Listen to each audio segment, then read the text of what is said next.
বিশ্ব রাজনীতির দৃষ্টি আজ আবারও আটকে গেছে ভূমধ্যসাগরের দিকে। কারণ নতুন করে শুরু হয়েছে এক সাহসী অভিযাত্রা, সুমুদ ফ্লোটিলা।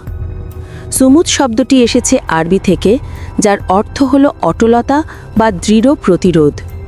এই নামের সঙ্গে মিল রেখেই মানবাধিকার কর্মী ও শান্তিপ্রিয় মানুষের একটি আন্তর্জাতিক সংগঠন সমুদ্রপথে যাত্রা শুরু করেছে গাজার উদ্দেশ্যে। কিন্তু প্রশ্ন হল, এমন ঝুঁকিপূর্ণ যাত্রার প্রয়োজন কেন? গাজা দীর্ঘদিন ধরেই অবরোধের মধ্যে রয়েছে। সেখানে খাদ্য, ওষুধ এবং অন্যান্য প্রয়োজনীয় জিনিসপত্র পৌঁছানো অত্যন্ত কঠিন। আন্তর্জাতিক মহলে বহুবার অভিযোগ উঠেছে যে সাধারণ মানুষ সেখানে ভয়াবহ মানবিক সংকটে আছে। এই কারণেই মানবতার ডাক শোনাতে বারবার সমুদ্রপথে ফ্লোটিলা যাত্রার আয়োজন করা হয়। সুমুদ ফ্লোটিলা তারই সর্বশেষ উদাহরণ। তাদের উদ্দেশ্য খুবই স্পষ্ট: গাজার সাধারণ মানুষের হাতে সরাসরি সাহায্য পৌঁছে দেওয়া এবং একই সঙ্গে একটি রাজনৈতিক বার্তা দেওয়া যে মানবিক সংকটের মুখে বিশ্ব নীরব থাকতে পারে না।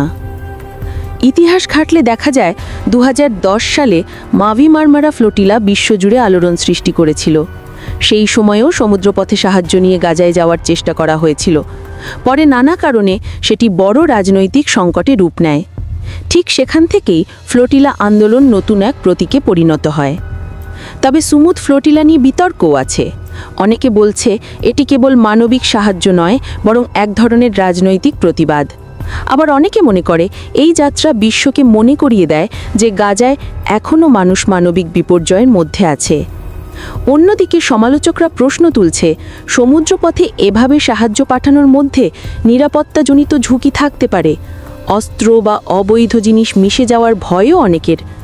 এই জন্যই আন্তর্জাতিক কূটনীতিতে এই বিষয় সবসময় সংবেদনশীল হয়ে ওঠে। তবে সাধারণ মানুষের দৃষ্টিতে সুমুদ ফ্লোটিলা হলো এক ধরনের প্রতিরোধের প্রতীক।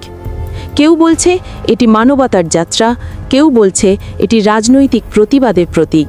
আবার কারো মতে এটি ভবিষ্যতে গাজার সংকট সমাধানে চাপ তৈরি করার কৌশল। বাংলাদেশ সহ দক্ষিণ এশিয়ার দেশগুলোতেও এই খবর নিয়ে আলোচনা হচ্ছে। বিশেষ করে তরুণ প্রজন্ম মনে করছে, যখন আন্তর্জাতিক রাজনীতি অনেক সময় নীরব থাকে, তখন এই ধরনের উদ্যোগ বিশ্বকে বাস্তব পরিস্থিতি মনে করিয়ে দেয়। সবচেয়ে বড় প্রশ্ন এখন, সুমুদ ফ্লোটিলা কি নিরাপদে গাজা পৌঁছাতে পারবে, নাকি বিশ্ব আবারও এক নতুন উত্তেজনার সাক্ষী হতে চলেছে? এক কথায় বলা যায়, সমুদ্রের দিয়েও ভেদ করে ভেসে চলা এই নৌযান শুধু খাদ্য আর ওষুধের বোঝাই নয়, বরং মানবতা, ন্যায় বিচার ও প্রতিবাদের প্রতীক হয়ে উঠেছে।